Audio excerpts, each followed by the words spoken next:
Yes, team. Welcome to another episode of the Total Mental Performance Podcast. Today, I'm really excited for today's guest, our mutual friend Jason Kearns. I asked him, "Who's a good guy to get on the pod?" He goes, "Have you had Dave on yet?" That's the worst attempt at his accent. But "Yeah, Dave on it." And I said, "No, he'll be a good one." And I was like, "All right, cool." And I looked up Dave. Dave is he's a coach, a farmer, and an entrepreneur, and he works in a really interesting space. And I think it's a space that doesn't get a lot of respect or enough respect, which is farmers. Because without farmers, we can't eat. Without farmers, we'll all starve to death. And in today's world, we don't even know how to grow vegetables or raise flock and whatever. I've also coached quite a few farmers, and they are hard, tough men and women working very hard. So, I'm looking forward to today's episode. Dave, mate, welcome to the pod. Thanks, Kieran. Thanks for having me, man. So just paint us a picture, like, what is it that you do? So exactly like you said, we coach like-minded people. So for me, coming from a farming background, we have the ups and downs, extremities of a different dynamic of life. You know, it's not your 9 to 5. When I always say, when you're dealing with animals or dealing with beating hearts, it's never going to be straightforward. So the dynamic is always different. Now, does it suit? Does it work for normal day-to-day living? Not really, to be honest. You know, so for us, all through, I suppose, our younger age, relating to the hard work, which we can all relate to and gives us an awful lot of resilience. The biggest thing that we see, include myself, was the health side of it. You know, I've always carried weight from a young guy, and it was because of the dynamic of country living, farming, food being extremely important. You know, it was normal to have a little bit extra weight, even though you're working hard. So for us, it's helping like-minded guys, girls, you know, that speaks the same language as us, to be honest. And that is the most important thing for us, is to create impact with like-minded people. And I feel at home when we do it. So yeah, we help male and female farmers, country people, relations to farmers even. We have people in the city too, believe it or not, that have come from a farming background. So from every, I suppose, background really, but always have a little bit of the country-esque in it. And you mainly focus on their health and fitness? Are you working on other things? More personal development, to be honest with you. I wouldn't call myself a weight loss coach or a fitness coach as such. I'm personal development, and a byproduct of that is weight loss, confidence, getting in shape, etc. Beautiful. And how does it work? Are you giving them training plans? Are you jumping on calls with them? Like what does the mechanics look like? So in terms of the very get-go, we do 3 calls a week. So we have an in-house psychotherapist. She does calls bi-weekly. I do 2 personal development calls a week. We do a planning session on a Sunday, and we do a personal development call on a Thursday. So it's very much driven with the mind and with the head. Yeah. Why? Because if this is not right, nothing flows. But when this is right, everything flows. So when it's positive here, this leads to positive actions. And that's something that I had to learn for myself through my own journey.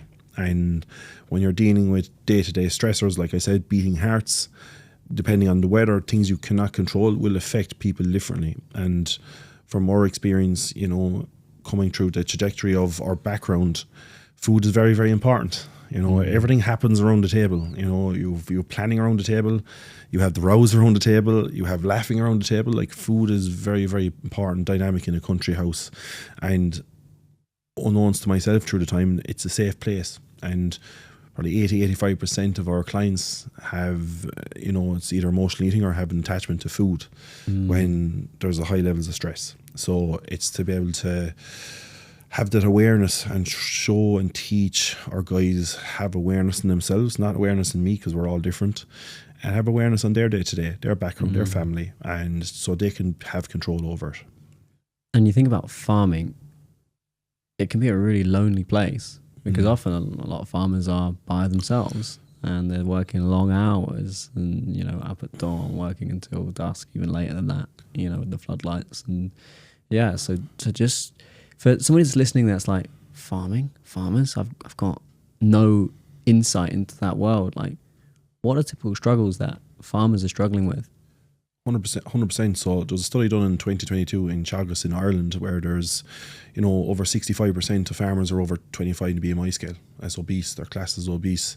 Now, weight is one thing, but it's the mindset that we worry more about. There's 25% of suicide rate in farming, and done after 20 study in 2022.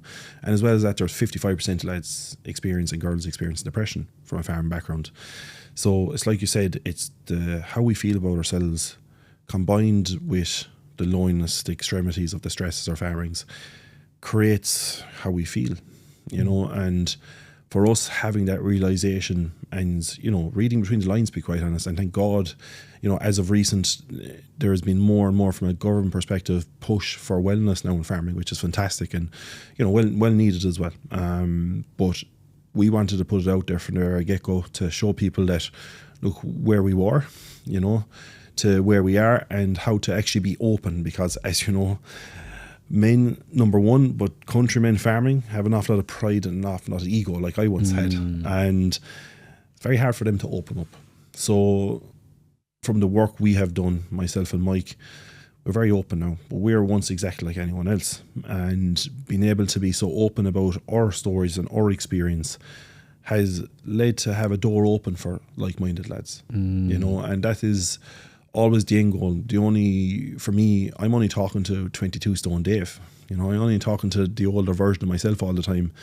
And it really hits home for guys. And it's a passion that's very close to our heart to help like-minded people, to be honest with you. And that is always the end goal, and we want to try and get them to a perspective of how they feel from within, not from an external, like we won't go, we will be getting deeper, but just from a surface level perspective, getting from a physical change and looking better, it's all great. The smaller sizes, t-shirts, jumpers, pants, smaller waist pants, all that good stuff is great, but you have to feel as good from the outside, from the inside too. And that's where there's a disconnect. So that's where we really try to pull the cords, really, to show because this is what I'd go through myself. I was the perfect example of someone that went through the perfect training plan and the perfect diet plan and felt very unhappy, at the end of it. So the biggest journey for me through transformational change was actually the mindset journey, and I guess it had to go this way to have the realizations to where we are now.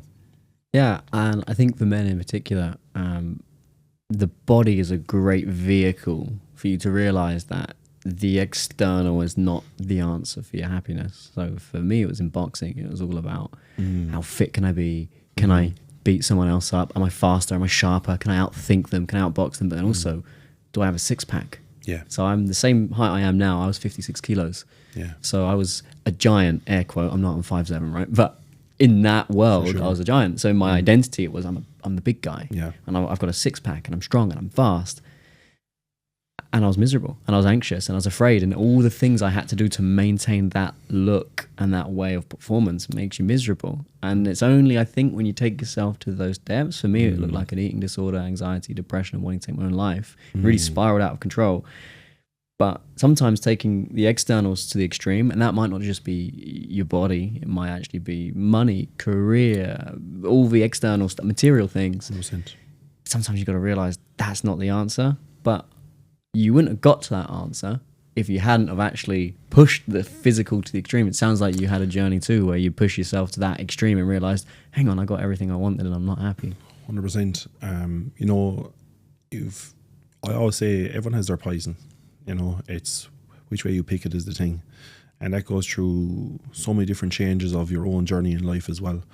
And that's why we always call it an experience. You can call it, a challenge.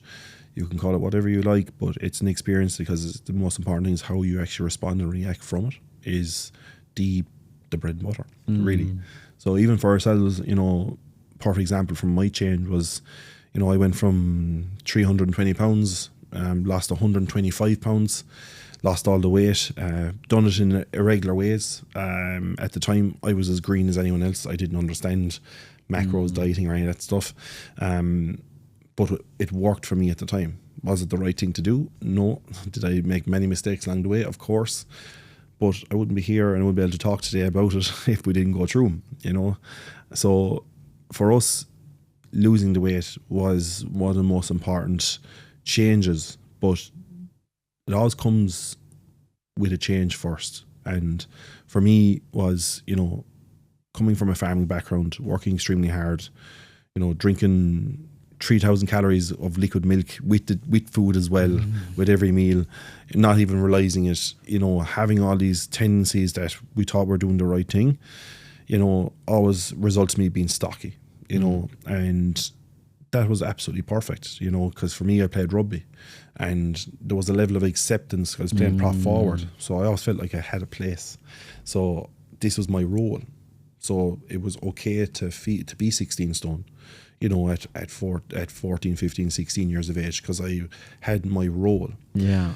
And I guess for myself at the start, I never really had to bat an eyelid at it. How I felt was the first time even going out, from a social perspective, I remember where all the backs were getting the girls, not the forwards. I was like, oh, maybe it's not the be all end all to be this weight, because the opposite sex doesn't seem to like it or take notice from it. And I guess that was, for me, a perspective, say maybe it was the first inkling for me saying, oh, maybe this is not the right way. But when you're so aligned to playing a sport and have a place, having that place of acceptance, you don't think about it, but I guess the biggest change for ourselves through our family was tragedy, to be quite honest, Kieran. In 21st of January 2010, I lost my sister tragically in a car accident. Oh, man. And she was on her way to college. She was doing placement. She was a nurse, and it was the year of real bad ice and cold temperatures. And yeah, she passed away very tragically at 19 years of age. I was 16, half going on 17, and as you could only imagine, that turned our whole world upside down. So that caused me, over the space of 2 to 3 years, in fifth year, you say second last year of school, to go from 16 stone weight to 22 stone weight, and a lot of it was emotional eating, going through grief, because like I said earlier, it was a safe place for me, and I never knew it. And when you go through something so tragic and something so sudden, it's very hard to digest and understand it. When something happens tragically, it's you just can't understand it. And those, for a long time, for them years, I felt like I floated in life. I didn't care about anything, and for me, I was just angry. I was so angry with everything, the world, God. Why did they take my sister away from me? And as well as that is for me, because there's myself, Sarah, myself, and Mike in the family, and for me, I was the bold one in the family. Like I was the one that would be riding the quad bike on the road, where I shouldn't be, or getting up to mischief. And my sister didn't put a thing out of place, but yet she was taken, and I always could never digest or understand that. And it let me just being angry and being negative about it, and which is understandable. But I guess for me, the first real inkling for me to deciding to make a change, because look, we come from a farming background, and we were reared in a pub as well, so I could talk the socks off anyone. Why? Because I was behind the bar serving pints, serving drink at 12 years of age, where you'd have all the guys coming in at 6 p.m. and no one else there for a couple of hours, and you have to make conversation. So you get good at talking, right? And it was never, you could always call me the confident fat guy, because I was the guy that had friends that were girls, not girlfriends, but I had a friends group of girls and a friend group of guys. And I used to love cars. Cars were something that saved my life going through grief, to be honest. I used to amass an awful lot of that, buying and selling cars, going up the country, buying a car or getting parts for a car, working out till all hours of the night, as well as being in school. Doing this helped me, saved me, in a way, unknowns to myself back then, really, because I was passionate for cars, and they always hold a very special place in my heart. And the reason being, we've 3 still in the shed, you know, and it's some of these things that you can lean on, right? I lent on food, result of me putting on an awful lot of weight, but you know, we'll bit of perspective here. Like, could have went down a bad road of drugs, could have went a bad road of gambling, you know, alcohol, and my life mightn't have been the same. So sometimes I'm very thankful for food and also for cars, because you know, we wouldn't be here. We could be in a lot worse place, thank God, but we're not. And I always utilised that and pulled the positive out of that. But the big thing was being able to go through that change, and I suppose having that level of acceptance, like I said with the rugby field, it was the same level of acceptance for me, saying I had friends that were girls, I had guys that were girls, or guys that were friends, and I had my nice cars. I didn't need anything at 18 years of age. I was good with life. I was thinking like I don't need a girlfriend. I'm good. And just accepting that, you know, accepting my own BS really, because it was comfortable. And looking back, anytime I was ever put into, I always say to my clients now, put into a place of reality, an experience of reality is where, and for me would have been if my friends asked me to go for a hike, I was always busy that day. Couldn't go. Wifey, or being sweating, out of breath, etc. Or going to the seaside for a swim, or dipping into the river. It's too busy that day. It wasn't around. Why? Because it's reality. Avoidance. Yeah. And again, I always give the example for myself as like brushing the teeth before bed in the jocks. I wasn't looking at the mirror. Avoidance again. So that was my way of accepting that things are okay. And the aha moment for me was college. You know, going into college at 22 stone, socialising was different. You know, it went from a place of the pubs being great fun, the house parties being great fun because I was chatty. But when you came to the nightclub, that's where everything changed, because you know what happens when it goes to 12 o'clock and 1 o'clock, all the lads go to try to pull, and that's what happens.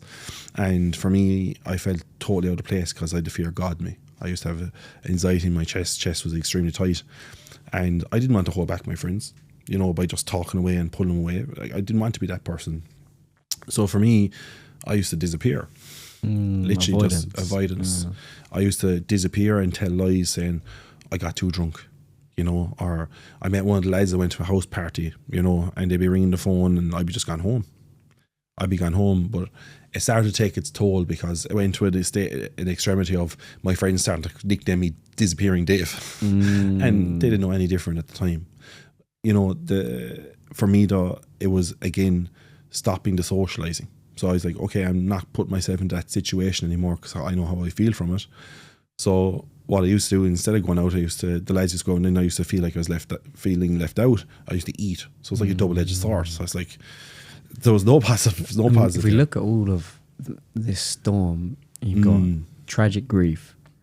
I don't care who you are, grief will strike any man down. Yeah. Like, it's such an odd, crazy thing, and it never really goes away, and then you get more, and you're constantly unpacking it and pushing it away and then unpacking it. One of my therapists said to me was grief is the ultimate expression of love, because you can't grieve if you didn't love, and the pain comes from the feeling of having lost love and having lost that being or that person or whoever that is. And some people can grieve things, you know, like you can become attached to things. 100%. So when you've got that going on, and you've got the lifestyle factors of being a farmer, being in the pub, eating and going around, right?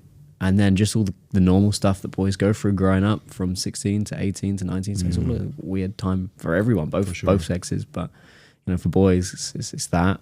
You probably feel quite accepted of being the big guy in rugby. And when you have that acceptance, that becomes your identity. I'm the big guy, you know, that I'm the prop, let's go. Yeah. So all things considered, and I truly believe this, if you can choose your addictions, or at very least the addictions that you choose are not so damaging where they're irreversible, you can win at life. 100%. And if you have an addictive personality, if you can choose, all right, well, I'm just going to get attached to this thing, whatever it is, and understand that the consequences aren't as bad as perhaps other addictions, you'll be okay. And it just sounds like you the patterns you fell into, whilst weren't ideal, actually could have been a hell of a lot worse. And then you've then reprogrammed yourself to then come out the other side. And hindsight's 2020, right? And you can only connect the dots looking backwards. It sounds like you've gone for a journey to connect the dots looking backwards about, well, why? So I'm curious, what's the personal development work you've done that's helped you? It's like, that's not easy stuff that you've had to uncover. 100%. I think the personal development always came from self-realization firstly. You know, I went through, that's only a drop into the ocean of the journey, where I went from losing the 8 stone. And just to finish off that part was, you know, when I was socialising, there was one particular night that I used to care about because there was no expectation there. That was a fancy dress night at Halloween, where you put on a costume, it could be a monk costume or farming overalls or whatever. No one had any expectation. So there was no one pulling or anything like that. So I was like, that's one night that we can really enjoy. And even that night I went home early. And that was the aha moment for me to make a change. Was I remember coming home, getting a takeaway from my sins, of course, sitting at the end of the bed and my phone going off the hook with my friends ringing me where I turned off my phone, and tears started rolling down my face because I was extremely close to my sister. You know, there was a year and a half between us. Through the years before, you know, 14, 15, 16, I talked to her about girls, everything, very close. Showed her how to drive, everything, right? I just said to myself, you know, if she was here and I told her what I was doing and how I was feeling, how would it make her feel? She'd be extremely upset. So that gave me the realization that this is not going on anymore. Like, I'm not doing this to myself anymore, because for me, I'm always selfless. That's just the way I can describe myself. And most country guys are like, they'll put everyone else before and they'll worry about themselves after. So it was always easy to let myself down. So trying things in the past and failing, grand, I was letting myself down. But when I changed the trajectory of the purpose, where now I'm not leaving my sister down, I'm going to make her proud, and we still do it to this day, I can't fail. So it's not about me anymore. And that was the biggest aha moment for me. Fast forward 15 months, dropped 8 stone, lost 8 stone, all the wrong ways. And that felt very unfulfilled at the end of it, because I had loose skin, didn't use a gym, had no confidence to go to a gym. Then started working on actually doing a nutrition course, you know, personal training course, understanding how to lift weights, breaking the mindset hurdles of starting to eat calories again. Like, carbs are your friend, trying to get through them hurdles. Like, it's an emotional roller coaster and people don't realize it. And I was going through it blind. I didn't have any outside help or people that have been through it to understand it. But I wasn't failing because I wasn't letting her down, you know. And just coming to the personal development side, you know, fast forward another 15 months from losing that weight, done my first photo shoot. So in the space of the first 15 months, we lost 8 stone. Then the other 15 months, we found out how to train, we found out how to lift, found out how to eat again, and done my first photo shoot where, you know, we went from very obese, 22 stone, 48% body fat, to ripped to shreds. And something I'd never would imagined in my life get to, right? And being at my lowest ever. And then I went to the stages, Dave, you've done the thing. You can't make her proud on this road anymore. Like, where do you go from here? Why was I so unhappy? And I'll never forget my brother. I remember at the photo shoot at the time, and this is what was going on, was where I was looking at myself in the mirror. I was like, oh, I need to be better here. My arms need to be bigger here. My chest needs to be a bit tighter here. Never enough. And hypercritical, right? And Mike said, Dave, listen, if someone walked past you and see you in 6 or 7 months, they wouldn't even believe it's you. And you can't even see it, man. And I was like, okay, why do I feel like this? Why do I look all great on the outside and feel the total opposite on the inside?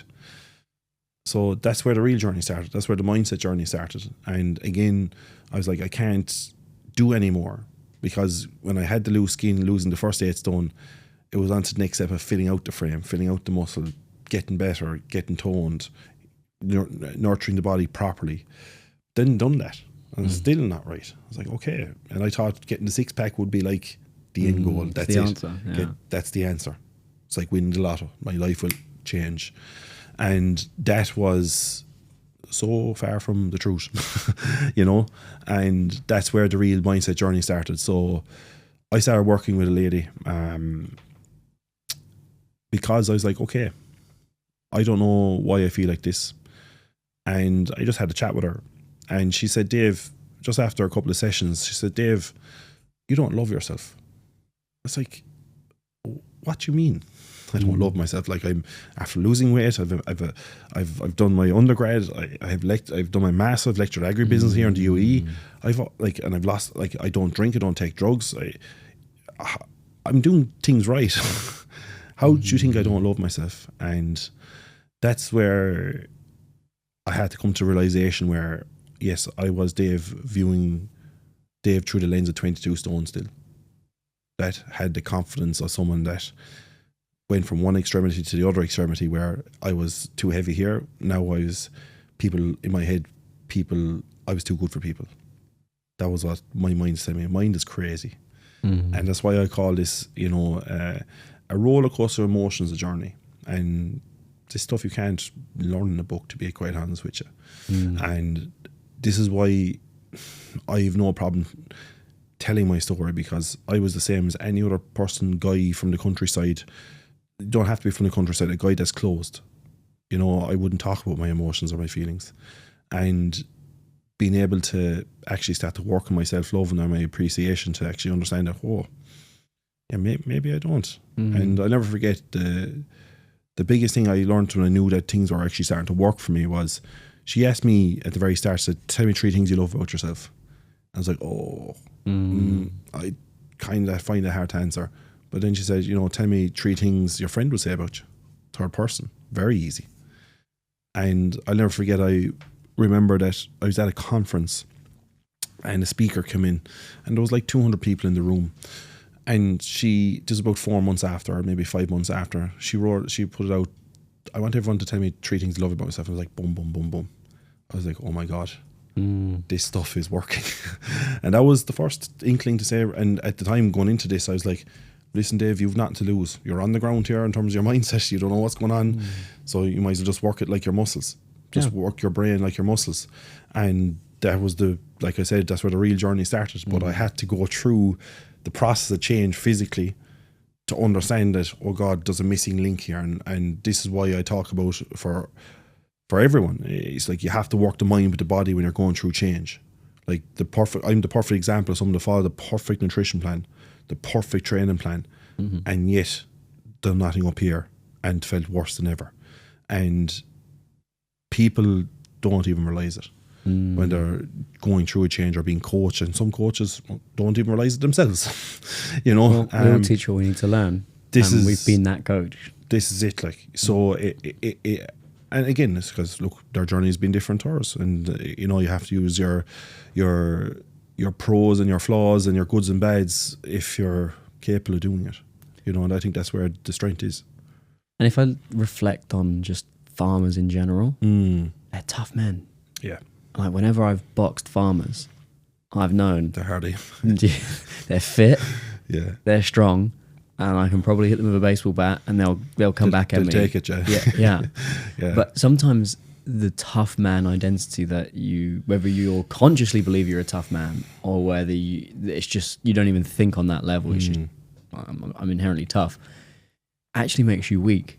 Because this need to not show any emotion or not show any vulnerability or weakness can actually keep you trapped, keeps you in this, I have to be perfect, or no one can beat me, nothing can beat me, one man army, on we go. Yeah. So I can imagine you've had to break that down within yourself. And that's also where the clients that you coach, that might be some of your biggest struggles. Maybe the guys that are coming to you now, they're more open. But I understand you probably get a few cookies that are just closed. Oh, for sure. Crack them open. Absolutely. And the beauty about it is, like, it's generational. Like, what's the old saying? Our grandfathers, our fathers would have said, look, a busy mind's a clear mind. So just work through it. And it's like putting a Band-Aid over an open wound. It doesn't solve the root cause of the problem. And that's what we're trying to show people in my content and in our program, is people come to us because of the way we speak. Because I speak very openly. and they're like, holy God, how is this fella even talking? But then they're like, oh God, this guy. And quite unsettling for people that 100%. when they're not used to that level of openness and intimacy. And then they're like, oh God, this guy's actually talking to me. Yeah. And then they actually come on, and some of them are like an open book, and some of them are closed, but they came on for a reason.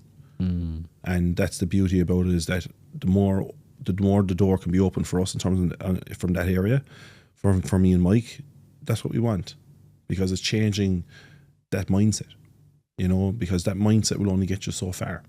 It's also the environment, mate. Like 100%. That environment in the boxing environment is like, work hard, outwork your opponent. You don't play boxing. This is serious business. It's very high pressure, very stress. You're overweight. I'm 14 years old. I'm skinny as anything. Don't be too heavy. All of that pressure in that environment just creates that. And if you think about the environments that you were brought up in, like you can connect the dots looking backwards. 100%. But and there's another thing here, which is Ireland and the Irish mentality. Yeah. Because I don't know if you checked out my name or not, Kieran O'Neill. So I'm genetically half Irish, half Spanish. And one day I'm in a session, like a coaching session with my coaches, and Charlotte in my team, she goes, well, why are like all of our clients Irish? And I went, what? And I looked for a client bank, and I went, oh yeah, loads of her clients are Irish. And then I looked through Dan's, and then I looked through Jake's, and then I looked through mine, and then I'm looking through Charlotte. I'm looking through all, and I'm like, oh. And at that time, 69% of our client base were from Ireland, even though we work with clients all around the world.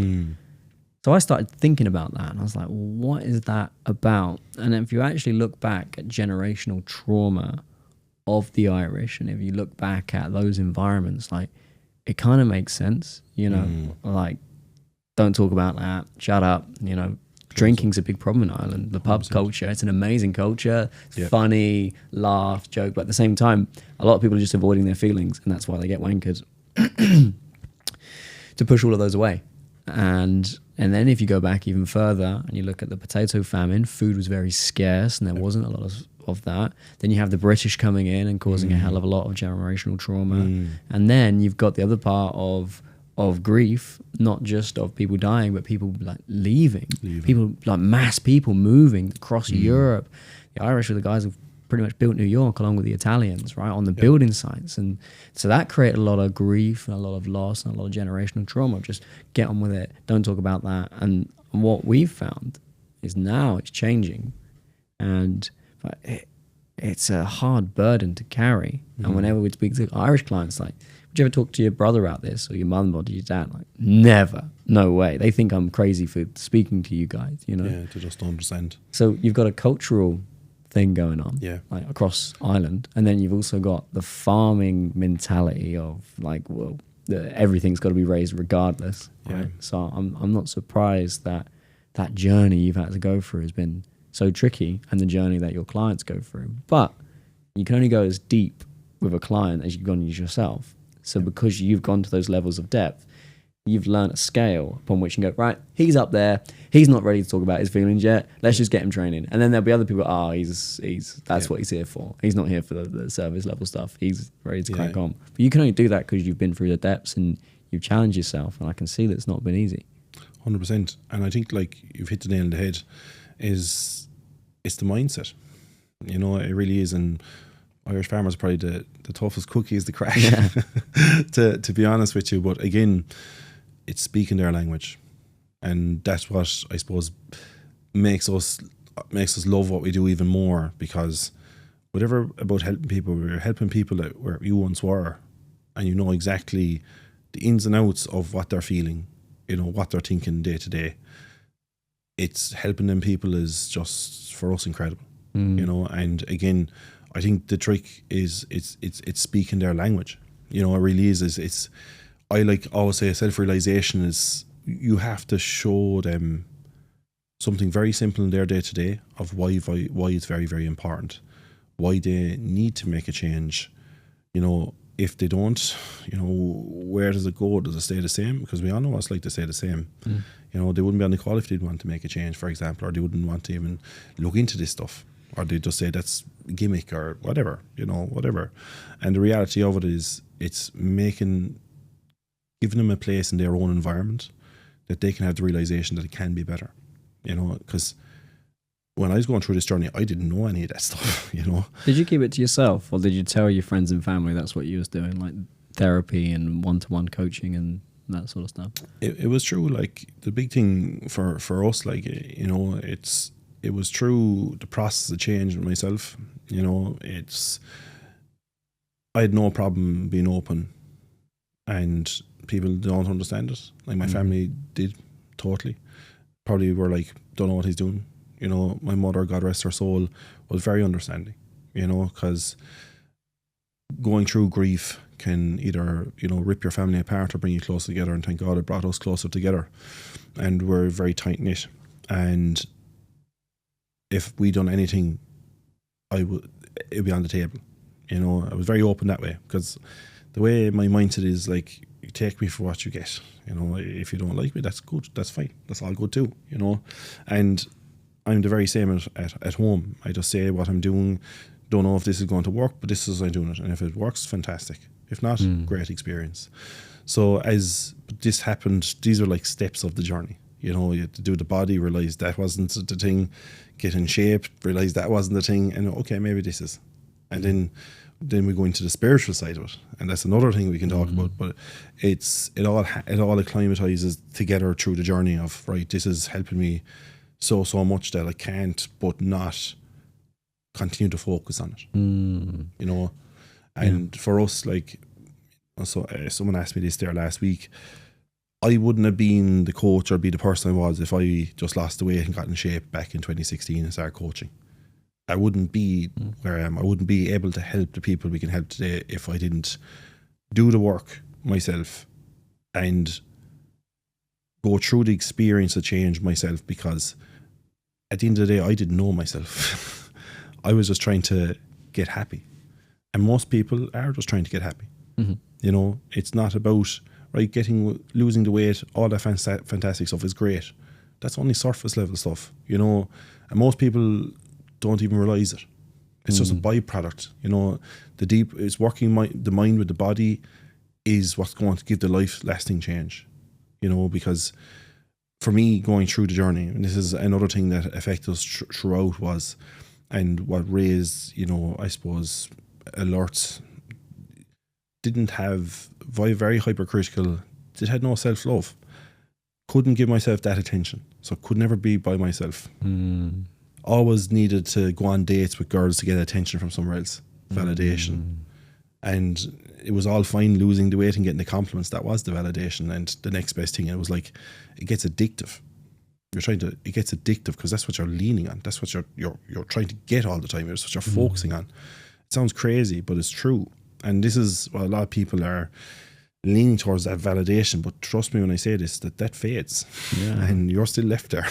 And if you're not happy in the inside, you're still there yourself. And for me, that's where, you know, that's where freedom lives. I talk a lot about internal freedom with clients, because you have to kind of fall into the game, the trap of, when I have this, then I will feel free, then I'll feel peace, then I'll have a calm mind, I'll have a calm soul.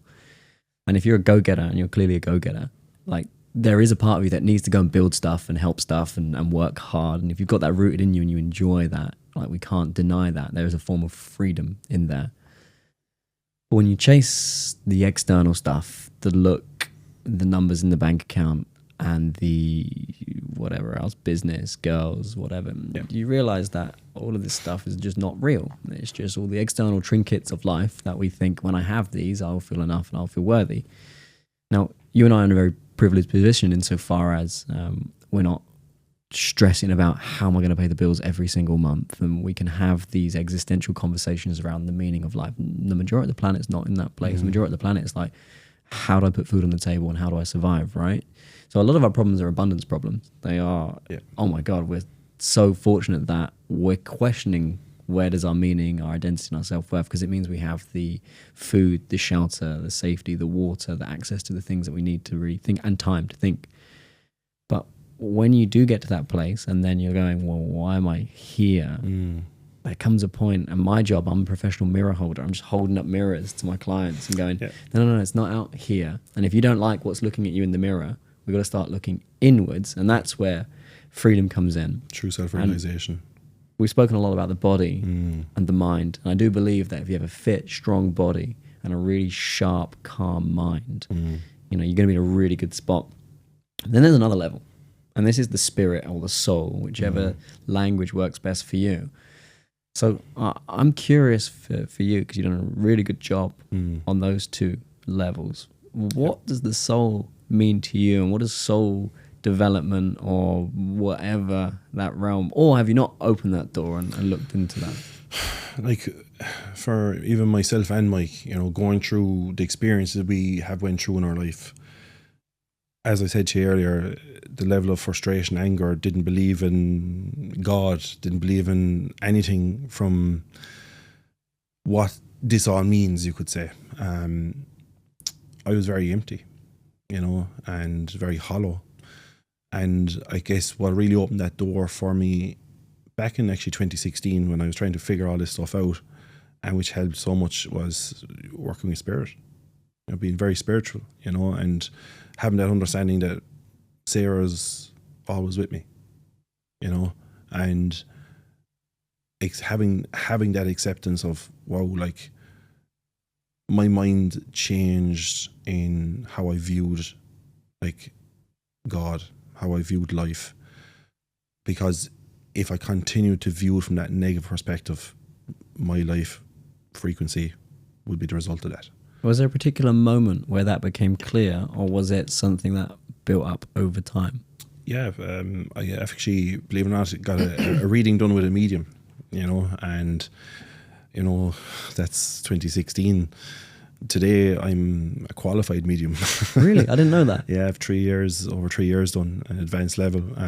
So for those that are listening, they're like, what's a medium? So being aligned with the spirit, you know, so I can feel my mother, I can feel my sister around me. And this is not to go read their minds or read your future or any of that kind of stuff. For me, this was part of my healing, you know, and for me to get aligned with spirit again back in 2016 changed everything. It gave me hope in life. It gave me belief, and everything I done was to make my sister proud, and everything we do to this day. But now it's a bigger picture. Now we're making two ladies proud, my mother and my sister. And the reality of it never changed, because we're working from a place of impact. Because we've done, like you said, we've done the deeper work. And the bigger the business gets, the more grounded we get. Because the more work we do on ourselves internally and with spirit. And I think that's very, very important. And I'm not saying I'll ever be a medium or do readings for people, but for me, it's a part of my healing journey.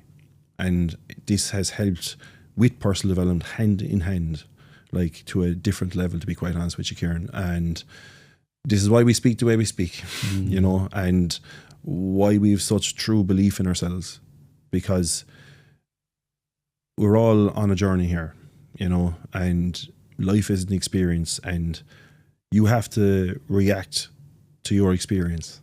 It's all already uncovered, and that's what I believe. And we have a choice, and this is how we show our clients. We all know how to react the negative way. We all know how to deconstruct in life. That's what we're showing in society. You know, you break up with a girl, you get under another girl. You know, if you have a row with your girlfriend, you go on the beer with the guys. You know, if you're feeling down, you eat crap. Like, all these short-term satisfactions lead to long-term upset. The hard part is we show people to give an awareness on their day-to-day, not my day-to-day, on every individual's day-to-day, so they can actually make the right decision. Yes, will it be more difficult at the time? Of course, but the effect is night and day. And that is the most important. And like you said, working as we go through the journey, the more aligned we get, because the more you realize, you know, for ourselves anyway, for me, going through my journey was a gift, and it still is a gift, you know, and going through this new experience of losing my mother. We lost our mother the 21st of December, just gone. Oh man. And tragically as well. So we're going through grief right now. Yeah. But we have a lot of work done on ourselves, and because of spirit, I know she's with us, and she's with her best friend now, Sarah, my sister, and that gives me a lot of peace. And if we stopped if I sat on my hands and felt sorry for myself, I know they're looking over me, and we'll continue to make them proud. And I wish someone could give me that advice when I was going through it. Now, could I have taken it at the time when I was 16, 17 years of age? I probably would have hit that person and said, they're looking over you, need to lead by example and stop beating yourself up. And because we make it about ourselves. We are selfish when we lose someone, but we didn't die, Kieran. They did. Like, we still have the opportunity to be here. We can either take the opportunity as a positive or take it as a negative. And I had to go through taking that as a negative to put myself in a place to get to where I am right now. And life will throw spanners all the time. Even for Mem, it was very tragic as well. It was in a matter of days. Went from having the best year of our lives to the worst year of our lives. And it's how we respond and how we can actually forgive ourselves to it's okay to grieve too. Where I can tell myself, I have ABC done, I'm good, I'm strong. No, you've lost your mother, man. It's okay to grieve. And to have that level of acceptance and have that level of understanding is hard to find. And I'm surprising myself through it because I never thought I'd have to go through it. But this is life. And now we're not making just one lady proud, we're making two ladies proud. Inspiring, mate. And it's very beautiful. Thanks very much. And I don't know if you believe that you can beam energy over. Well, I'm beaming over love to you, your family, because that's not an easy thing to do. But also, it's a testament to where you're at.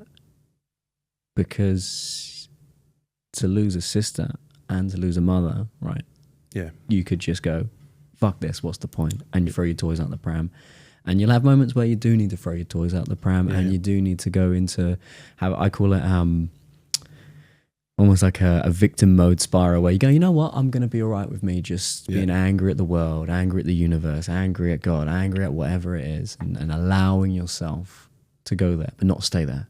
And processing that. And the way it just sounds like the poise, the word poise of just that calm and the way that you're handling it. Sounds like it's going to do what it's going to do. There's going to be days where it's going to feel awful. There's going to be days where you're like, oh, cool. But if we just look at it as a benchmark, almost as if we were doing a 1 rep max, right? Yeah.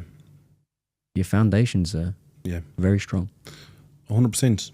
And you said something very interesting there. It's like frequency is so important. And in an ideal world, we'll all be in high frequency and a great state. That's not life. That's unrealistic, right? And I always get this question asked, are you truly happy? I was like, this BS, man. It's like, if your dog is sick and you wake up, you're not truly happy with life. I'm aligned. That's the difference. Do I have good and bad days? 100%. The difference is, the trick is, and what we show our clients is how you can actually get back up there as fast as possible. Like you said, it's okay to have them bad days where you are low frequency, but have the tools to get back up there. And the trick is getting faster at doing it. That's the trick. Because it's not going to be like this all the time. It's going to be like this. That's normal. We are human. And that's what we try to teach our clients and teach people that watch our stuff. Because frequency is what you frequently see, right? If you're constantly looking at doom and gloom, you're looking on the phone, you're looking at the bad weather, you're telling yourself a story, right? You need to change that perspective. And you asked me, and I never answered the question, is you asked me what are the tools that we utilize. We utilize a couple of tools for what worked for me. And I only talk about what worked for me. I never give anyone any advice I haven't done myself. And this is what worked for me. You can do it if you like, you don't have to, it's all good. But for me, it's gratitude. Number one is when we are in low frequency place, we can't see the goodness. We can't bring our energy up. So we're not aligned. So one tool is I always utilize gratitude at the end of the day. 1 to 3 things. Because I use at the end of the day, because when you wake up in the morning, the roof over your head, the dog, they're saying the same thing first thing in the morning every day. But at the end of the day, in my opinion, if that best friend rings and you need to hear from that person, or your missus done something for you and you really appreciate it, do remember that at the end of the day. And then it's not monotonous, right? Secondly is journaling, building awareness, building perspective in yourself, because we need to debunk this. We keep it all here. Men, girls. The people listening back is pointing to his head. Yeah. We keep it all here, right? In the head. we don't know how to process that. The negative feeling inside that creates the negative action. Negative action is the vices, drink, drugs, girls, whatever your poison is, right? The more we can actually debunk the mind, the more perspective we're going to have, the more awareness we're going to have. So journaling is so important. And you're talking to a farmer that I would have said at the time, I'll never forget, I don't have time for that crap. Yeah. You know? But I said, right, look, again, it's like, Dave, you've nothing to lose. You're on the ground here, man. You've nothing to lose here. Sometimes you have to be dumped on your ass 100%. and you have your ego completely destroyed and 100%. smashed into the floor for you to go, maybe I don't know it all. And there's something very humbling in that. It sounds like that's what you needed to go, 100%. all right, maybe I don't know. Maybe I don't know all this stuff, huh? I'm just going to be open-minded here. Yeah. I'm just going to do it, see what happens, see how I feel. And that's why I say to most guys, listen, give it a try. I guarantee you in a week's time, let me know if you're still overthinking or if you're still dwelling as much. And when you can put it down on paper, there's an energy in that that's powerful. It gives you perspective. And I guarantee you this will be an awful lot emptier your head, your mind. You're going to put an awful lot on paper. And the beauty about that, and one bit of advice I learned through my experience as well, is when things are going well, you do it too. Because we all tend to stop you start to drop when off. things are flying. Again, like we talked about earlier, is keeping yourself up here. That's one tool that's going to keep you up there and give you perspective, because if you have a bad day, you can always go back to when you're up there and like, oh, there's a bookmark there that I can remember, and that can fast forward you back to where you are. Things are not going to be always bad. It's not all doom and gloom here. And it's giving them that awareness, and this is what we do tenfold for our clients, is because getting your head right creates the positive action. I always say, if this is not in flow, it's like a roller coaster. It's up and down, back and forth. But when this is right, everything flows. Everything is smooth. So we focus on getting the head right first. And it's probably the opposite of what most people do. And it's the opposite of what I done in my journey, because I went through the food, the training, knew that it wasn't the answer, then had to do this. We do it combined. We do it together, because that's where the positive actions come, and that's where the perspective, awareness, and they get to understand what their triggers are. Yeah. What actually affects them, who affects them, what energies they need to stay away from. And that's the process of change. And that's the most important thing when you're getting a lifestyle change. Yeah, and for where a lot of your guys will be starting, like boots on the ground, like, right, I'm at level 1, level 2, whatever 100%. the made up scale that you want to play with, right? 110%, it's the mind. If you can conquer the mind, you will conquer almost everything else. But then for me, the next level is, how do you conquer the soul? Yeah. How do you have that internal freedom? Use the word alignment. How do you get your soul so aligned with what it is that you do, why you do it, actions, habits, behaviors? You start with the soul, and then you go from the soul to the mind, which then goes to the behaviors. But for a lot of people that are listening to this, they might go, why are they talking about the soul? You might not even need to know about that bit. But there comes a point where you've done a lot of work on the mind, and I've done so much work on my mind. I've done probably 500, maybe 600 hours of one-to-one coaching on therapy, leadership, performance coaching, like you name it. I've really wringed out the mind. And there comes a point where there's no more thinking frameworks, there's no more tools, there's no more, you have your standards, right? A equals B, this happens, do this happens, do that. And that just becomes almost like get punched in the head, throw a jab back, or move your feet, same thing. So you have the tools in the toolbox. Yeah. Like I describe what I do almost like a sensei in a dojo. So you come in and you might have your fists, right? And then we're just going to see, can you kick? Do you like kicking? Does kicking work for you? Does it not? It does. Cool. All right. And then we might go to weapons. So then it's like, all right, well, here's a sword. Do you like the sword? You don't like the sword? All right. What about archery? You like archery? Yeah, I like that. What about ninja throwing stars? Oh, they're cool. Okay. What about nunchucks? And they're the tools. That's the toolkit, right? But it isn't just about the tools. It's looking at the mind and the soul behind the guy holding the tools. So I'm looking at a student almost like a fighter. I'm looking at his heart, his soul. I'm looking at what does he actually want? Does he want this fight? Or is he actually fighting through scarcity? And fighting through scarcity when you've got nothing is actually a very powerful thing, because it can actually get you out of a situation personally, professionally, financially, romantically, that you actually kind of need that. But then there comes a point, and most of my clients are at that point, where they're like, I don't have scarcity problems. I have abundance problems, and I'm struggling to think about what's the next thing. What do I do? Where do I go? What about this? And then you're looking into the soul, and then you're going, what's the fucking point? Like, why pick up these tools? What is going to enable you to build the next thing? What are you building? Why are you building? Is it a X million pound business, or actually is it you want to feel a certain way? Do you need to build what you need to build in the way in which you think you need to build it based on how you want to feel? And is that going to take you there? And a lot of it, when you look into the soul, is, well, is that going to take them on the right path to what they think they want? Because often we look at the external, physical, material world, such as body, business, cars, watches, all whatever. Yeah, we look at that and we think, well, if I get that, I'll then feel this way. Yeah.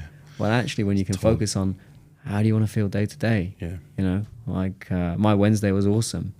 I'm still sparring while I can. That's the first black eye I've had in years. But woke up, did some sparring, sat by the pool, had lunch with a friend, and then I did a 4-hour one-to-one breakthrough session with a client. And I got to the end of the day and I was like, that was fucking awesome. How can I have more days like that are still going to pull the levers to get to where I want to get to, but ultimately I just feel how I want to feel, and just taking out all the noise and the thinking. But it's almost like you have to conquer the mind before you can go a layer deeper into, well, what does my soul want? What does my being want? You know, how do I want it? What spaceship do I want to fly through the universe? Is it this spaceship or is it that spaceship? Where do I even want to go? Am I at peace with actually letting go of goals? Can I let go of, I have to achieve these certain things? And can you just exist? And who knows what might unfold? And that's the sort of the fun part when you get past the mind, that you can really just become open to, I wonder what the universe has in store for me. Is it this articulated, difficult path upon which it has to be this way, this way, this way? Or actually, can you still do the inputs of what's required, but almost let go and let reality happen? It's true trust. Trusting the process of where you're going, and having that understanding of whatever happens in your life is a lesson, and how you respond to it is the most important area of it. And for me, that's all I've done, is I've trusted where I've gone.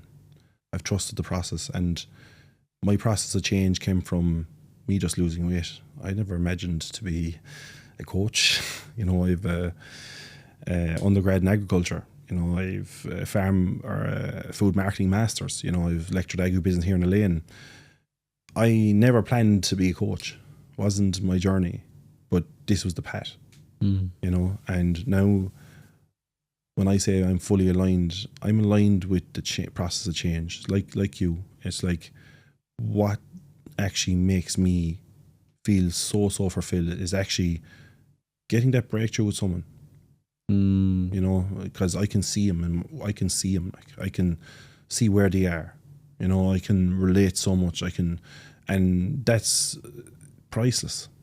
It really, really is. Like it's so priceless. And like for me, the journey is getting better and getting better at that and understanding more. And I think the journey for me is the personal development journey is I am so addicted of, you know, understanding the mind more and how I can actually help, because all I've done is I'm my own experimentation, you know, and I will try so many different things to see, you know, how I feel from it and get a response from it and see what the real improvement is. And if there is an improvement, you know, and again, it's like you said something very interesting. What works for that individual? You try a couple of different things. They might not all work. They don't have to all work. You know, it could be that's just one thing that suits that individual. Yeah. That's all they needed. And I think being a world-class coach and mentor is the ability to shift. Yeah. I generally don't work with people that, for my own mentorship, when somebody says, this is my process, this is my way, and it works like that. Not coachable. If they're in a place where, not as a client, but me as a client, if I speak to it and they're like, this is the only way of how I work. Yeah. If it's something so far out of my wheelhouse, I'll try it.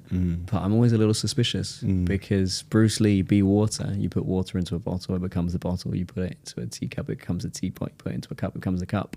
It can flow and it can crash. Be water. That's something that when I was training as a therapist, that's actually something I was trained in, which was don't get so caught up in, is it psychotherapy, cognitive hypnotherapy, is it NLP, is it CBT? These are just churches and they're so dogmatic. But when you can learn, actually they've all got stuff, you know, just like in my psychological dojo, and I'm looking at my client, I'm going, you know what?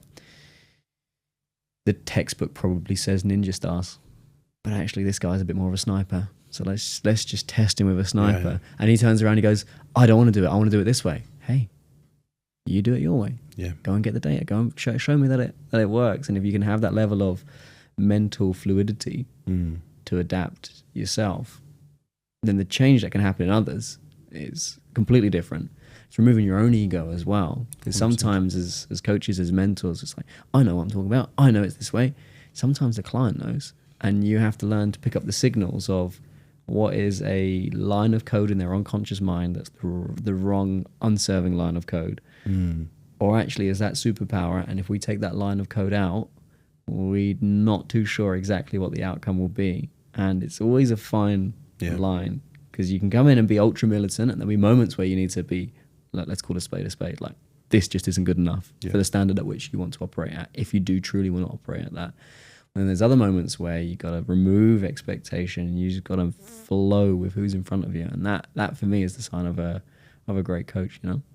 100%. And like when we're, even for my own clients, you know, when you're working with someone that's very closed, that is trying to be open, trying their best to be open and adapting, and you see a breakthrough in them and they can see the value, like, you know, there's no other feeling, there's no better feeling, because now they're aligned to you, they're aligned with you. Well, now they'll never see. For me, it's they'll never see reality the same again. They'll never see it. Even the session that I had on Wednesday, it was just like we broke that man down. Like, we completely shattered him at a level upon which, and I worked with this client for 3 years, upon which he's never been able to access before. You know, this is a guy that's doing some incredible things in the world, and he's just never been able to fall into that space. And he looked at me in a way, in 3 years I've never seen him look at me, which was a mixture of broken peace. Like, he felt so broken, but he had a level of peace because he knew, oh, that wasn't my fault.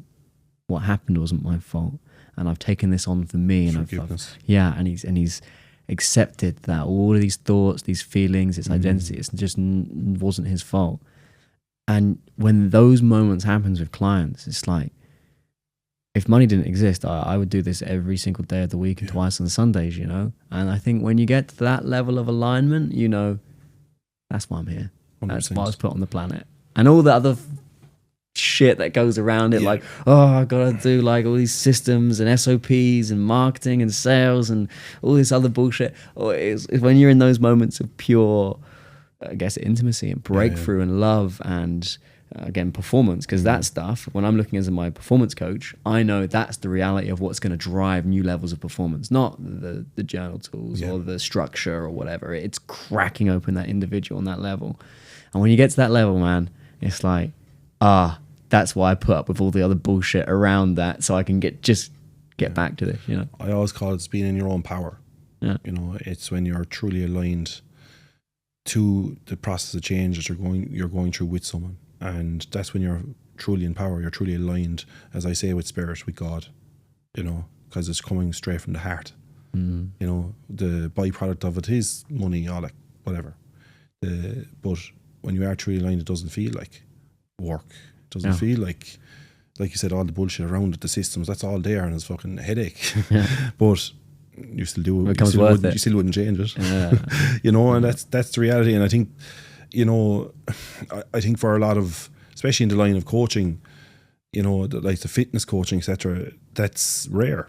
There's a lot of surface level stuff there, and you're dealing with, you know, and I mean that in the nicest way possible, of course, but most coaches, they go for the money, they go for the shiny object syndrome, you know, and they're the coaches that don't last, unfortunately. You know, they lose their way.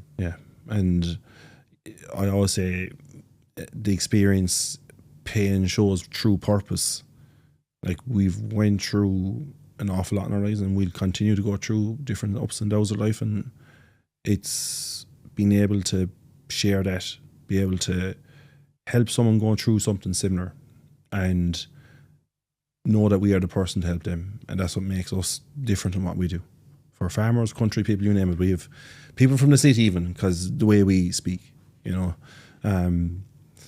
But again, it is truly mostly farmers, as in speaking the language, speaking the same language. And it's the language of the soul, because you've got linguistics. Yeah. And there are some people you meet there, when they're speaking, they're just sort of dancing. It's like, oh my God, I'll never be able to speak like you. That's beautiful. The way you articulate yourself, and amazing. But when you've got the language of the soul, you feel so connected, and you feel, this person gets me. And sometimes they look completely different. Sometimes they're like a completely different walk of life. And you're like, how are we the same? But not. And when you can speak the language of the soul, oh man, like the relationships you have in life, completely different. Just going to say it like, you know, sorry to butt in there, but the relationships you build even with your clients, it's more like friendships after. Yeah. It really is, because they're fully aligned to the way you think, and it's like, and they have similar background, same interests. So you are fully aligned, and it's a bonus to the change. Yeah. It really, really is, you know, but it's continuing to do that. And look, for us, the biggest thing is just being able to, as again, put it out there that we are open. We are the people for someone that is closed. Yeah. You know. And you know, there's real value in meeting people that aren't aligned to you. Oh yeah. That's why I love travel, because you go to another country and you'll be like, that's bang out of order. And then you kind of chat with someone, why do you guys do that? And it's like, oh, we do it because of X or Y. Like my partner, she's from Russia. And in Russia, it's a completely different ball game. So in particularly where I grew up in England, like, you just don't talk about your feelings. Anyone that's emotional, we judge them as stupid. And it's like, like we have this real judgment about the external expression, and you keep poker face, and then you let it out at home, and then that's it. In Russia, bro, they're like the opposite. They will have a publicly bad mood. If the food was bad at a restaurant, they will let them, like, and it really challenged me. And my partner, she's done a lot of work herself, and she's Polly. She stands up to me and she challenges me, and she's not intimidated by my background or my story or whatever. You know, she goes, "Here's the problem with you guys. You think it's bad to have an outburst in public, but you're just denying yourself to feel your emotions. And that's why you guys are so tense, you're so afraid. It's why you guys binge drink, and you do all of these different things. So you can judge us for being rude," because I was judging her, and I was like, this is bad, like you shouldn't do this. Like she's processing it in real life, you could say, or in the moment. She's said processing where that's the problem. Yeah, we're not processing, right? We bottle it. So where I was we were misaligned, because where I'm from, it's like manners and poise and warmth, and always be, even if you're not always positive, never be negative. Don't ever show it. Like just you keep that to yourself. She's like, that's why you guys are so highly strung. That's why you guys binge drink. That's why you guys do that, because you're not willing to feel your emotions in real time. Yeah, sure, we might do that. But in Russia, if we see somebody doing that, we don't take that personally. We don't say we must have upset them, or we're bad, or we're this, and we don't judge them for being a bad person for feeling their emotions. We just let them out and we crack on. And what's funny is there was such a misalignment in what we were seeing, but she then just hit me with that, and I was like, fuck, I guess we do. I guess we try and makes sense. Everything's all nice and friendly. And she goes, yeah. And she goes, that's really nice. But at the same time, I just don't think you guys are being honest with yourselves. Yeah. And bro, that really hurt. I was like, fuck. Self-honesty will always equate self-mastery. Yeah. I always say it, if you can't be honest with yourself, you're never going to feel fully fulfilled. Yeah. And unfortunately, we all are guilty of telling ourselves a story. Yeah. You know, but deep down, how do we feel? Yeah, exactly that. But then I hit her with a punch back, and I said, okay, that's fine in Russia, but you and I don't live in Russia. And other people get upset when they see other people being upset. She's like, that's true. So we kind of have a happy medium Does it- insofar does it as get like, into the but look, if you need to be upset in public, fine, that's okay. But there's got to be a line, and then also there's a linguistics in Russia. They're very direct. Like, we would say, "Would you like a coffee?" And I say, yes, please. I would love a coffee, thank you. Whereas they'll go, "Make me coffee." We're like, go, chill out. Like, you can't. There's a linguistics piece in there too. But I find that travel, when people that don't align to your thinking, they will cause you to double down on your beliefs, which is, no, I hold that to be even more true in my view. Or they make you go, oh, hang on, is that true? Or is that actually, do I need to reassess the way in which I think and I feel about the world? Because one of my mentors taught me this. He said, have strong opinions, loosely held. So if you have an opinion and you believe it, and back it to the hills. But as soon as you're presented with new information and data, let it go. Let it go. And I think you see this in science, like the science world will have a concept and they hold and they hold and they hold and they hold and they hold and they almost fight for change. And it takes a real big breakthrough for things to change and things move, It might be, even sometimes when you have the evidence and the data, like, it doesn't change. It's the same for our relationships, the way in which we show up in the world, My beliefs until a new belief comes along. And can you have the openness to be water, to adapt and change? And there are some areas will be much more rigid based on our values, but at the same time, it's like, well, hang on, what are we clinging to? What are we so afraid of letting go? I think, you said something very interesting there. Is like, the more you can travel and when you work on yourself, the more fluid you are, the more you adapt, and the more you can take perspective from it and say, yeah, I like that. And then it makes you realize what we are like more as a nation, country, etc., and how we think, and that's so important. And I think that's, people that don't travel as much fail to see that, so they don't know any different, and that's okay too. I don't think you know your country until you leave it. Yeah, like everything, that's just the way things are. Yeah, is it? Like, why? When you can have that curious mind and not cling, why do we do things that way? Yeah, that's a good point. Why are we so uptight? Why does our cultures, the British and Irish culture, love to binge drink and go out, and why does everyone get wankered? My mum's from Spain, so when I go to Spain, and they're like, yeah, we don't do not understand it. We don't drink like you guys. You guys seem to have a problem with it, right? They're like, we'll have a couple of beers, we'll kind of get to a nice level, and then we just sort of chill out. You guys get to the nice level, and then you think, how can I destroy myself even more? And like, it's like, maybe that's not the way, And with the dojo metaphor, it's like you go over to Japan, you get these ninja throwing stars. It's like, oh my God. And that's for any walk of life. I might be going to Cuba in the next 2 weeks because the Cubans are the Brazilians of football in boxing. And I don't know what I'm going to learn, but I'm going to learn something new. And I'm going to look at boxing in a completely different way, the way in which they throw their jab, the way in which they move. They were influenced by the Russian style in the 80s. They had a few Russians go over there, communist countries, obviously, intertwining. But then they also love salsa, so they love to move and they love to dance. And I can rock up as a rigid British fighter, right? Really tight shoulders and really tight. Or I can rock up and go, what can I learn? Yeah. And when you can do that in all areas of life, and you can have that open growth mindset about what can I learn, and they'll teach me some stuff, and I go, cool for them, don't like that, but I might just take one thing and I go, oh, that's going to stick with me forever. Yeah. And then I'll pass that on to eventually my goal. Like, my big end goal in life is very simple: live in Spain, still work with one-to-one clients, work in a boxing club or launch a boxing club in an area of underprivileged children. Just teach them how to fight, how to live, how to manage their emotions, how to just be themselves. When I'm not all I do is I spend time with my family. I spend time at the boxing gym helping those kids. Spend time with myself at the beach and just coaching the clients I want. That's the end game. Yeah. And that sounds so much fun. So then when I'm looking at the decisions I'm making now, it's like, well, what little things can I learn that will make me the best version of me to go and bring that to the world, But you can't do that with a rigid mind. You can't do that with a mind that's like, it has to be this way. And when you cling, I think that's part of the things you're talking about, which is conquering the mind, is not being so rigid and fluid and playing, 100%. Like,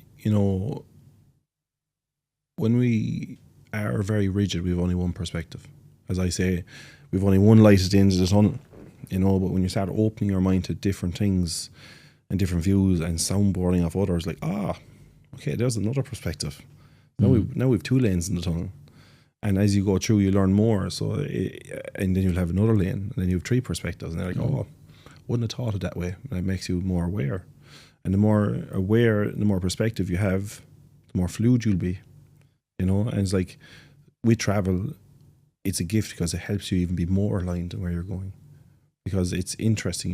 You're curious with life, you know. And I think that's, even for myself, I'm very similar to yourself. I'm very interested with cultures, how they think, how their history is, and how it adapts to our history. Yeah. Like even here in the UAE, it's very similar to Irish culture in a way, you know. And it's so interesting, because even for me, when this is mid working on myself, you know, working lecturing, just talking to guys about how the day-to-day for them getting married, things like that. I'm like, yeah, geez, that's very similar in different ways. I'm like, that's interesting, like, you know. And you find out very quickly we all have different ways, but, you know, a lot of us are very similar too. I think we have more in common, as if we're going on a humanity level, we have more in common than what we disagree on. Absolutely. What do we want? If we have children, our children to be safe, you know, be safe in the street, access to good food, access to good healthcare, access to good education, access to meaningful work, right? Like any conflict in the world, both sides want that. They want safety, they want freedom, they want like the people. Yeah. Maybe not the people in control, but the actual people, they want the same thing, which is to be able to live a good, happy, healthy life. So when you can really understand that, and that's one thing about grief that brings everyone together, is we all experience it. No one goes through life without that. And it's the great human leveler. And when you realize that we're all more similar than we are different, then you can become closer not only to yourself, but to the world, to the universe, to God, whatever you want to call it. You can really get to that level of connection. And that beats a hell of a lot. Yeah, 100%. Like, grief makes you realize how you can go through how delicate life can be.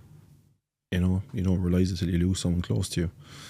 And you have a total different perspective of life, you know. And the small bits, like the things you hear, people fighting over money, farms, you know, what people got if they passed, all this, you know, greed.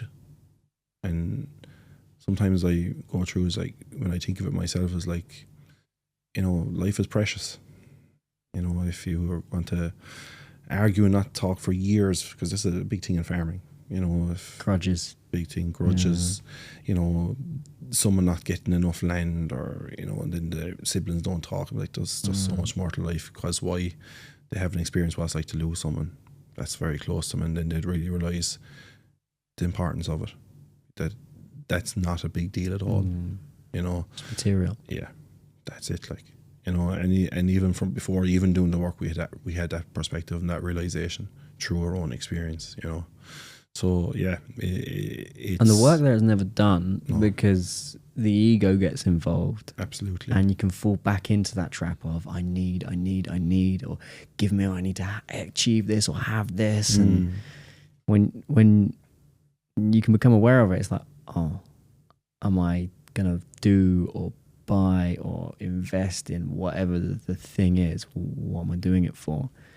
And you can do as much work as you like on yourself. Like, even monks experience ego, and they get jealous, they get angry, or they start thinking, oh, maybe I need this, or maybe I need that. Like, that's innate within humans, like the human animal. And people forget we're animals. Yeah. We're animals, right? Operating on our old school hardware with a mind that's being developed and a soul put into that. So those animalistic urges, you're never going to get rid of them. Yeah. And you have to learn to accept them and love them and express them in the right ways. Here's a really simple example. Was one of my clients, he's an investor. He gets really angry when an entrepreneur pitches in for money and they haven't done their prep. Like, fucking furious, like just lets him have it, to the point where some of the people on the board of the fund that he was in was like, you got to get fucking handle on that, mate. Like, oh, what the fuck? You just keep losing the handle. So I asked him, like, well, tell me about your life. Like, he's like, well, I've got a wife and 4 daughters. A wife and 4 daughters. Yeah. Okay. All right. And you got a dog? Yeah. A girl as well? Yeah. So you're surrounded by the feminine all the time. Well, when do you just let yourself just fucking beat things up? He's like, I don't. I've got to stay calm because it's a very emotional household, as you can imagine. And I said, yeah, well, all I want you to do, because there was some trauma stuff linked, and we did go into anger and where they came from. But before we even did any of that, I just said, you ever boxed? He went, yeah, I did when I was a boy. How did you feel? Great. All right. I want you to do 2 1-to-1 sessions, 30 minutes of pads a week. He goes, yeah? All right, yeah, just find a pad man and just hit those pads. And it doesn't have to be technique. It doesn't have to be this, you move like this or that. You just let it, just smash the fuck out those pads. Everything changed. 2 weeks. He was like, the people in the boardroom have already seen, they're like you know, my colleagues have already seen I'm more calm just through that. Is it as simple as that? And I said, well, there's an animal inside you that needs that aggression. And I think a lot in Europe, aggression, particularly in men, is like, it's a bad thing and we shouldn't have it, or you know, we shouldn't be domineering or whatever. There's a difference between domineering and having controlled aggression. And just giving him that simple animalistic outlet for, okay, well, that's what you need to do, you know, then go and do it. On an even like deeper level, I won't go into like specifics, but I had a client whose religion would absolutely have destroyed him because he was a homosexual. But his relationship with his God was, well, I'm not letting this God go. It's my God. It's king, like, yeah. So for him, he was drinking, drugs, all devices, binging on, you know, it's like escapism. Sex workers, this sort of thing, like really conflict. This guy, high achiever, very bright, very intelligent, and he just couldn't accept that part of himself. And I just explained to him, you have an animal within you, and the animal wants to procreate. But the challenge you've got is within your soul and within your God. There's such a conflict that you're denying the animal. And because you're denying the animal's playing up. And the animal is stronger than you are. And it's more powerful than you are. So you're stuck in this binge cycle of feeling bad because the animal wants to go and do what it needs to do. He's like, well, what do I do? And I said, well, this is how I see it. You can deny the animal and behave in ways upon which puts you and your God at conflict even more. Or you can figure out an outlet, and you have to find a way to get that outlet of that animal and trust that your God will accept and forgive you in that way. And that was the way out. It was every now and then he would have a small moment to let that animal out, and then he would go back to everything else. Sometimes we forget that. We're just animals that can speak, that also have a mind and a soul.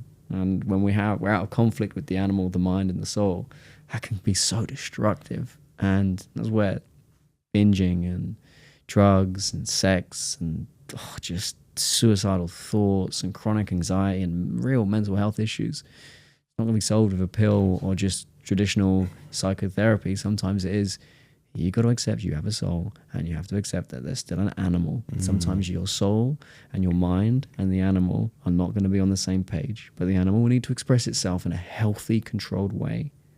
How can we do that? And that simple frame just changes so much for people. It's like, I'm not ashamed of this part of me. I own this part of me. I love this part of me. And that's true self-love. 100%. Sometimes it's just, like you said, the action steps that makes the difference. Even for any of us, if we are doing something against our will or doing something that we know we're lacking because we have awareness, it does affect us. You know, so a majority of people don't have that awareness. You know, and sometimes it comes out in the more wrong ways than right, unfortunately. But it's when we can simplify it, and like you said, it could be just that one thing that makes the biggest change. Yeah. And sometimes it isn't even an emotional conversation. It's 100%. And this is where I think some coaches go a little wrong, is they're looking at the mechanics and the theory, and they're looking at like only that, and they try and explain all of that. So I could explain, to this client, okay, traumatically growing up, you've experienced a lot of anger, and here are the tools and techniques that we're going to use to unlock the trauma and whatever. And then there's an animal, and here's how the animal works. Or I can say, mate, hit pads twice a week for me. Just do that for 2 weeks and see how you feel. What? Is that it? Just do that. And when you can take the complexity of coaching modalities and frameworks and tools and techniques and all of that stuff, and then when you can take in intuition and instinct, and then you can take in all the complexity and just dumb it down into one sentence, go hit some pads, mate. You'll feel better for it. Yeah. Like you've said something there, intuition. You have to follow it. And the more aligned and the more aware you are, you don't even have to be aligned. You know when you're doing right or wrong. You know when you feel it. And the majority of the time, we go against it. And that comes at so many different levels. And it could always stem to the environment you're in terms of work. And that one thing that's not right for you is affecting every other area of your life, unfortunately. And that's what happens to the majority of people. And they're chasing the weekend. They're chasing the true happiness of escapism. Why? Because of something that they're unhappy doing on their day-to-day basis. And trying to nail that down for people and give them that realization is the stem. Because what we spend most of our time on, that's why farming it's difficult, but it's very fulfilling. It's right. We're in the office. We're in the office for a lot of parts of the day. But there's parts of the day we're out mollocking on the farm, hardship, weather depending. And that's a great balance. It's like therapy every day. It really is, because you're in front of a screen every day, you're like, I need to get out of this. And you do get dirty in the farm, or you're doing something, you're like, Christ, I feel great after that. That is like the balance. Me and Mike always talk about is like, we have such an incredible balance in what we're doing, because sometimes it is absolute hardship, but that hardship is what you needed. Yeah. When you look at farming, farming is what built civilization. Yeah. Like, people don't realize if we didn't farm, like if you go back to the original things that humans did, all right, hunting, going to catch animals, and then we realize, hang on, we can reproduce these things. Yeah. We can reproduce animals, and we can keep them, and we can grow fruit and vegetables. Next thing you know, towns are being built, and industrials are being, and civilizations are being built. That's where it all started. Yeah. You look at the original trades: hunting, farming, selling, right? Market traders and international trade, and fighting. Yeah. Like, that's the core roots of our species, of how we got to where we got to, 100%. And in today's world, it's getting a bad rap, farming. It really, really is, where that can affect the mindset. Like, you're doing something from a generational perspective, from a family farm, run farm, etc., and you're doing it because you don't know any better and you love it, right? You absolutely love it. But when it's frowned upon from a perspective, there's a lot of negativity in farming. How does society do that? Like, how does that present? It presents in the different prices of cattle. It depends. And you have people speaking about it's wrong to farm a certain way, pollution, all this kind of stuff. At the end of the day, you have how many thousands of planes going across the world burning fuel, aviation fuel, and the cows are wrong. Look, it's a topic, but it's also true, because this is where it all started. And sometimes people don't realise that, again, it's what's been put on the table, and when you're up against it, farmers can get sick of it, especially if they're in a bad space and things are difficult. The weather is not helping, the mindset is not helping, and then you've people on your back as well. It puts, and this is what we're always trying to do, is put positive into the light of farming again. I'll give you an example. I was watching something on social media where those cows were being left out after the winter. So they would have spent 3-4 months in for the winter, and they're jumping and hoisting because they're so happy to be out. And the comments was just more negative than positive. And it was beautiful. It was like, from a farm perspective, it's like the cows are so happy, and the comments just negative, from just negative people, not aware that they're drinking the milk. Well, this is what I don't get about people that can attack farming, because without farming, this all stops. Like, people don't realize without this, it all stops. Where do you think you get? I like using the. Where do you think you get your avocado on toast from, son? Like, there's grains that have been raised, avocados that have been raised. What you think? Without farmers, the world's a better place. No, without farmers, we're all dead, son. Like, we've got nothing left. And this is the thing, you know. This is why for us we try to create as much positivity. Like, even though we help farmers, there's a lot of people that watch our stuff. They're not farmers that are interested in, you know. And it's always about putting a positive light. And the beauty about the likes of social media and people portraying it more, it's fantastic, because now people that had judgment before are seeing the process of change on the farm, or the lifespan of how it works. There's a level of understanding there, because a lot of it could be ignorance, you know. A lot of it's pushed where... Well, you got to think, right, a lot of city dwellers, yeah, never been on a farm. Yeah. They won't have seen And farmers. and I was lucky because I used to box with them. And you can't blame them. Yeah. You know, at times you cannot blame them, but we get so many people to come to us say, Dave, I'd love to spend a day or spend a week with you. You know, it looks like such freedom, you know. And yeah, there's plenty of ups and downs, but I wouldn't change it for the world. We don't know any different. That's the way it was reared. But it's fantastic now that there's more and more influencers, probably not the right word, but just people that are showing their day to day and putting a positive light. So it's like, that's what that is. That's what that looks like. And it's changing it's put more positivity than negativity out there. That's what it's all about.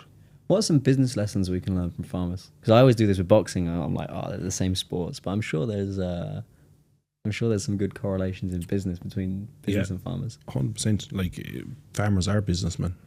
You know, there's no different depending on the time of the year, depending on the situation in terms of if they're cows, sheep, crops. Very, very weather dependent for a lot of it, especially crops. And even for ourselves, like, we are outdoor sheep, you know, and prices vary an awful lot. So you're depending on the factory price an awful lot, which can be controlled as well. But so that you have to adapt to the market. Adapt to the market, yeah. Okay, interesting. 100%. And I think, like, the more entrepreneurial you are now, and the more you can do your own thing, it's where people are going to be more successful. You know, doing the more niche type products. Like, raw milk is huge now. People are, and for years people would say, no, I can't drink it. I get sick. Won't touch it. I was rearing it. Yeah. You know, literally rearing the stuff, and now it's coming back into fashion. Why? Because there's a more positive light being pushed on it. Because why? Social media, really, you know. And I do think, like, the niche type businesses are going to flourish more and more. Like, there's an example of there's a sheep farm near us that actually use sheep milk, and they're utilising it in actually women's, like, products now for skincare. Wow, this is fantastic. Yeah, you know, because there's features to help the skin. That's taking us back to nature. Yeah, and this is it. Beautiful. Like, it's these are the openings, you know, and people are getting more and more ideas that can really help and benefit, and it's putting light onto that as well.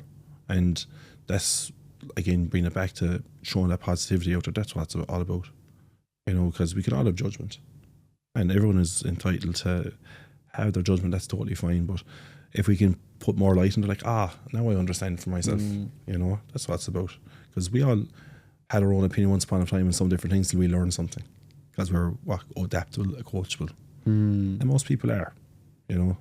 They get to a stage of their life where they might learn something, and then they go through a process of change, or something might happen in their life and they're more open because of it. Everything's an experience, and it's how you react to it is what's important. So if we think about it, my mentor told me to watch Clarkson's Farm. Yeah. And he said that'll give you a real insight into how hard farming is and that industry is. And I think that was one of the best things that ever come out for farmers, to a degree. Maybe you might disagree, but for me, I looked at, I always knew a farm was complex, but I didn't realize how complex. And you see, and the funny part was the business side. You'd see Clarkson go back to, I can't remember the guy's name, right? But the business guy of the business of the farm, and he's like, you can't afford that piece of machinery. You can't afford this. You can't afford that. So if I look at you as an entrepreneur, right, in that farming environment, you've got a market that's highly volatile.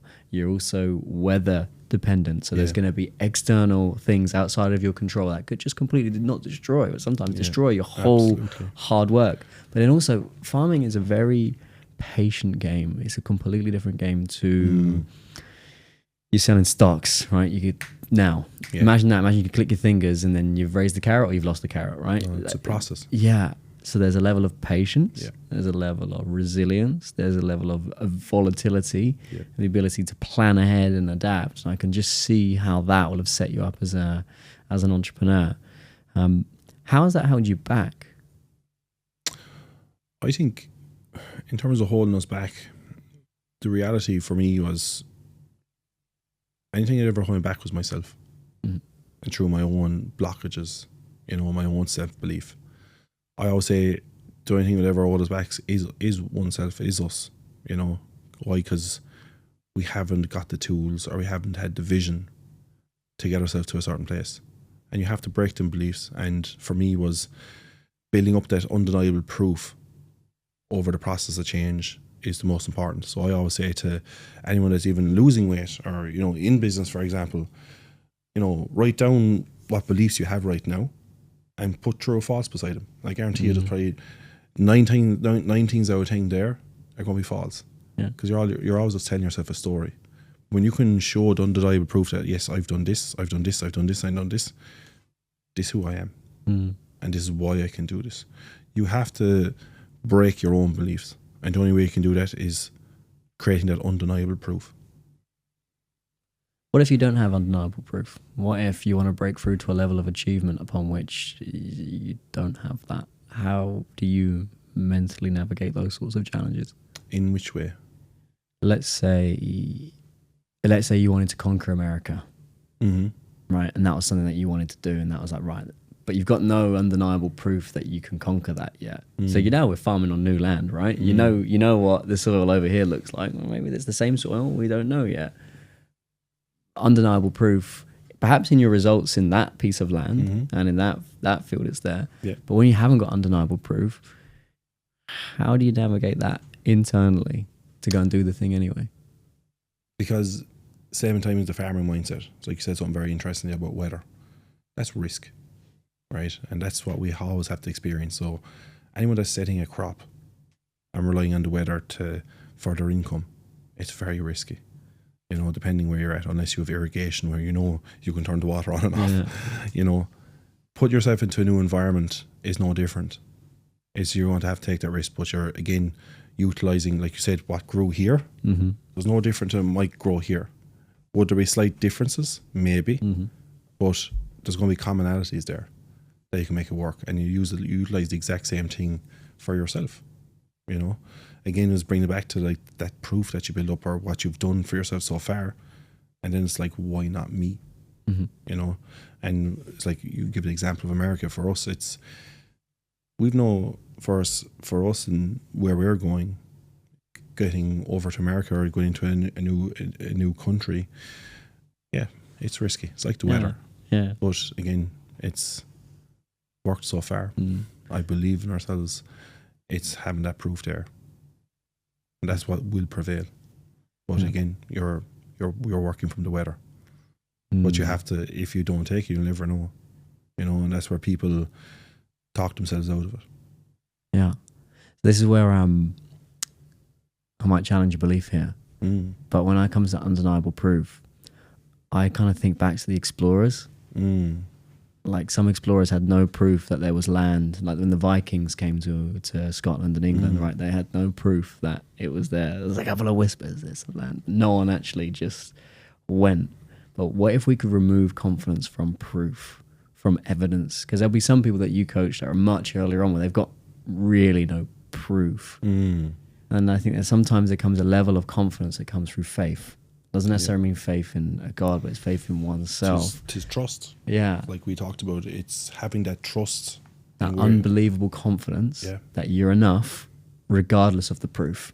That you can, it might not happen, but you can be that explorer on the front of the on the tip of the spear going, we think there's land over there and we think we can take it. It's trusting yourself and trusting the process It's like being aligned. When you're saying you're fully in your power, you're trusting the process. Yeah. And yes, there's risk with everything. But if you're trusting yourself, you'll never fail. Because you'll either learn from it or grow from That's the internal 100%. part. Whereas proof, I always look at proof as external. Yes. And it's valuable when the internal isn't so rock solid, right? Because then, if you're starting from a really low base, well, if you don't believe internally, right, you've got to create some evidence that will then change that. But then there comes another level, which is, you know what, I don't even need any proof. Yeah. Actually, I could lose all of my business. I could destroy my relationship and I could lose it all. And I still love myself and I am enough. And if we look at the proof right now, there's not a lot of proof to suggest that I am great based on the external proof. But on the internal proof, I am enough, I am loved, and I am abundant. So that's always whenever I hear undeniable proof. At the beginning, I think it's really good. But then the next level of it is, I don't even need any proof. Yeah. Because I'm enough. You're trusting. Yeah. Again, it's that level of alignment. Yeah. It's the most important thing, and I always use myself, like I'm the perfect example of someone that would have 22 stone Dave believed back then he would be where he is right now. No. So He needed proof. I needed proof at But the you time. got the proof. And now I don't need the proof because we have the work done. But that's from my own experience, where coming from where I've come from, if you told me back when I was 22 stone that I'd be A, B, C, I'd be a coach, I'd be, I was like, you are mad. Yeah. Truthfully. And that's the beauty in it, really. But again, it was stacking that proof firstly. Got you now. Yeah, led me to true fulfillment and trust. Because that's now I'm curious about. We were just chatting a little bit before about, you want to go and conquer America? Beautiful. Like, America is almost seen as the golden land of plenty. And every single business is trying to somehow get to America. And that's why Trump, love him or loathe him, that's why he knows his power comes in trade and tariffs and being able to do that. Now, I don't think he's fully aware of the impacts of what those things will do to America and the rest of the world. But nonetheless, everyone's trying to get there. Yeah. So it's, how can you have a mindset where, you know what, I've got no proof, I don't fucking need it, because I am like Columbus. I'm out to explore the world and I'm going to go and figure it out. And that's a new level of confidence and fun and abundance and exploration, because that's where you're at. The foundations are set. Yeah. Now it's about, okay, well, what's that extra layer of foundation and what's the polish and sharpening the blade at the end, so you just come that little bit sharp and go, you know what, I don't even need proof to go out and conquer that. I've got all the proof on this land, but I'm just going to prove or disprove it. Who cares? That for me is like, it's like, I can take it or I can leave it. Yeah. And it's fun, It's good if it works. It's all good if it don't work. Yeah. It's just like going on It's holiday. abundance. Let's go check this place out. Let's see, take the pressure off. Cool. I'm really wary of time, mate. I wish I booked 3 hours because we could have just done this forever. But, mate, thank you so much for coming on the podcast. I've Much appreciated. deeply enjoyed this. Thank you for everything that you shared, and sending love to you and the family of everything that's going on right now. But the way in which you're handling it, still rocking up today, this is what total mental performance is all about. It's the ability to feel any feeling, feel any emotion, put yourself back together and perform again, and you're embodying that. So Much mate, appreciated. thank you so much. Thank you very much. Where can everyone find you if they want to get in touch with you? 100%. Dave Kennedy TLB across all platforms, and my brother Mike, exact same as Michael Kennedy TLB, across all platforms as well. Beautiful. All right, team, if you love this episode, please share it out with the world.